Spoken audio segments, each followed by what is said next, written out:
Welcome, ladies and gentlemen, to my YouTube channel. For those who have not subscribed, kindly do so at my YouTube channel. That's Robinson Eratemo, where I do give analysis, political analysis on matters politics in this country and other different kind of issues, where we discuss different issues pertaining the country. Today, I want to talk about the 5 big agendas for Raila Odinga, which could spur economy if elected the next president of this Republic of Kenya.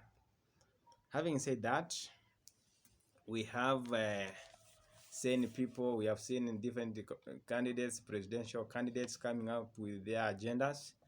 And today's discussion is matters on Raila Odinga's agenda in order to ascend to power, what he could do that could spur economy. That's what we want to discuss today. And here is the 5 big agendas for the Right Honorable Raila Odinga to spur economy if elected the president. Number 1, we have digital economy. You have seen His Excellency Raila Odinga previously in the previous Azimio la Umoja declarations, saying that he is going, if we elected, is going to install Wi-Fi in the whole country, that's countrywide, in order to ensure that the youth are able to access internet and they can be able to work even for companies outside the country, like in USA, UK, and they still earn a living while still seated in their comfort zone at homes.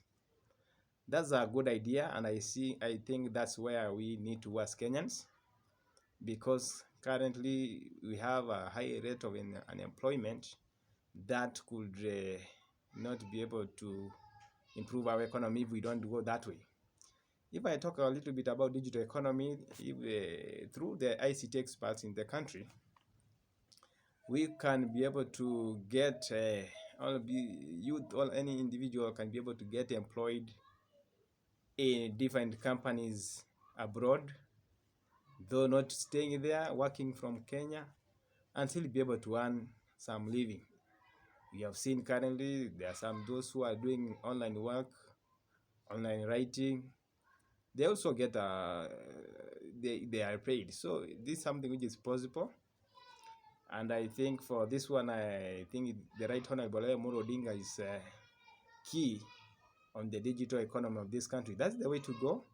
And I believe that if well planned, it can work for this country. Many youth will be able to get jobs abroad and work. What they just need is just to buy a laptop and thereafter be able to have comfort Wi-Fi, which will be able to help them able to achieve those goals. They can be able to work like accountants for different firms abroad. They can work like data entry clerk. We have seen this work, and it is possible. The second one, which I think it is also a major boost for the youth. I remember the youth are the majority of the Kenyans. In fact, 70% of this, 70% of the population in Kenya are youth. So if youth are well catered for, I think the economy of this country will spur. For the other thing on which I could say, that one is tax-free for business starters. Youth who start business, they will not be able to pay taxes for the 7 years in operation. This will give them time in order to improve their businesses, to grow gradually.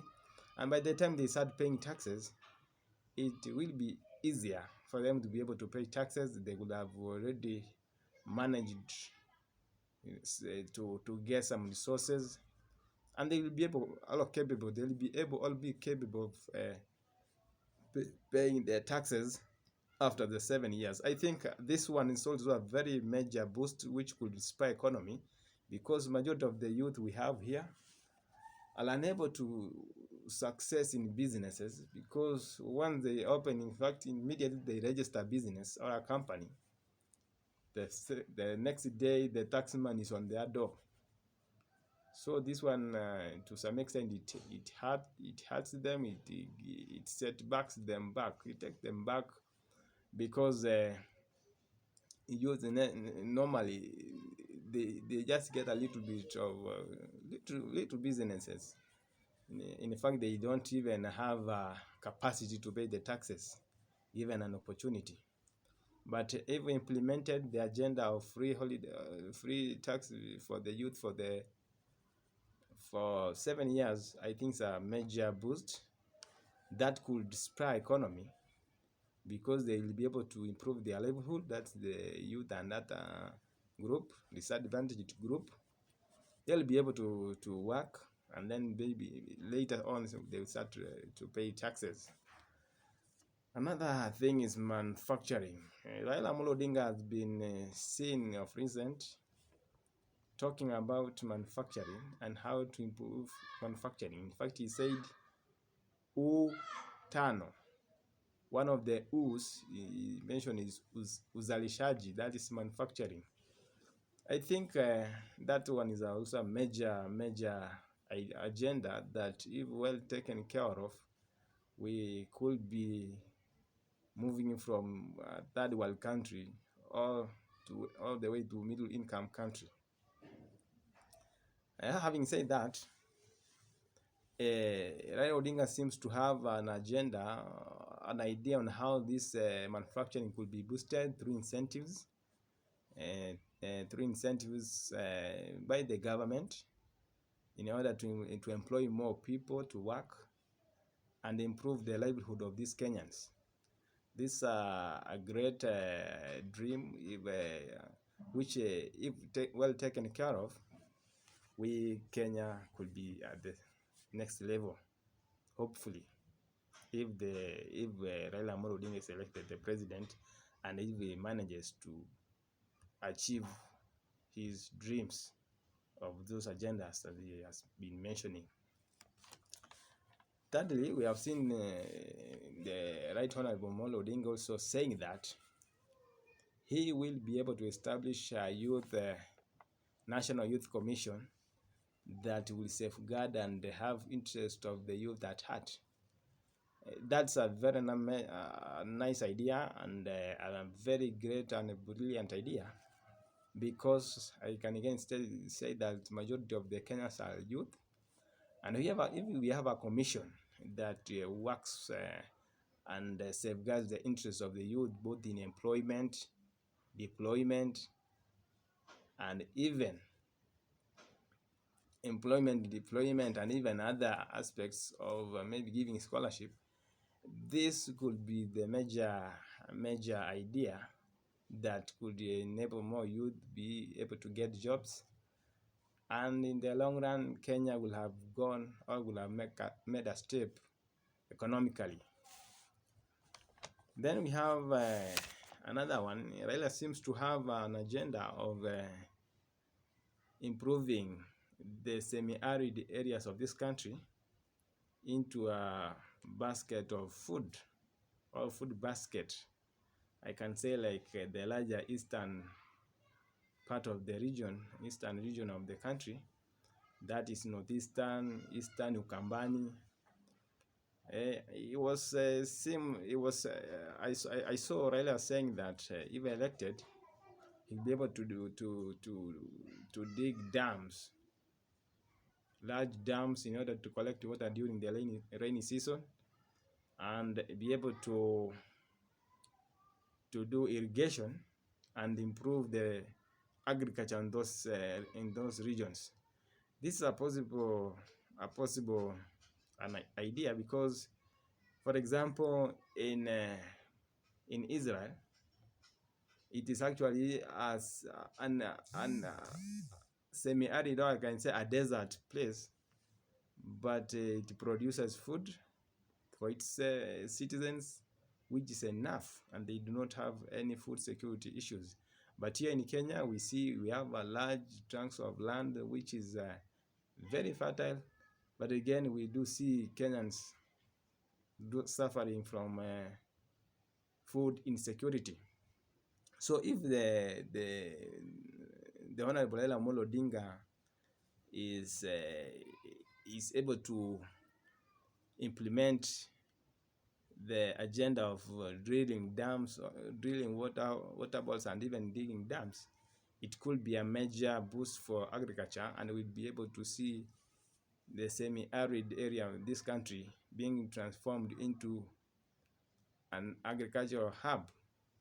And this could be end this food security we do face in the country, and we shall be able even to get employment, because there will be people doing farming, and that could be able to spur the economy of the country.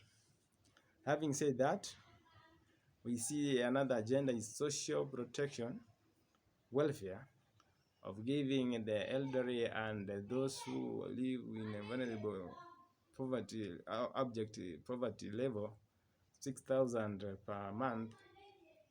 It's also a nice idea. It has been implemented in other countries like in Brazil, in Africa. In fact, in Africa, we have Namibia, which is doing the same. So it is possible. It's all about matters of good governance. And I think if we do have good management and good governance, it is possible, and we could see Kenya be one of the biggest country having that social protection program for the elder and the youth and those who are vulnerable in the country, having to be able to at least enjoy or get this kind of money, which will be able to help them every month. I think those are the major agendas so far that I've been able to gather from Raila Odinga's agendas. Wherever he goes, that's what he mentions, and we hope and see that it is practical. Having previously said that we do lose like 30 billion every month, I think there's enough money to do this. So, ladies and gentlemen, I think we are making progress politically, as we see now political leaders are making promises that they are coming up with new economic agendas. And for today, we have discussed about the Right Honorable Raila Odinga, and now we shall see other candidates, what they are promised, and it's now up to Kenyans to evaluate and decide who to choose as their next president, because we do give just advice, analysis, and now what is left to Kenyans is to ensure that you make informed decisions during election, and be able to get quality services through electing a quality or someone who has agendas in this country for the youth and even other people, who has a manifesto that will spur economy. Thank you so much, ladies and gentlemen. Do not forget to subscribe to my YouTube channel, like, share, comment, and we shall be able to, once you subscribe, we shall be able to get new to YouTube will just notify you for once we upload new videos in our channel. Thank you so much, ladies and gentlemen.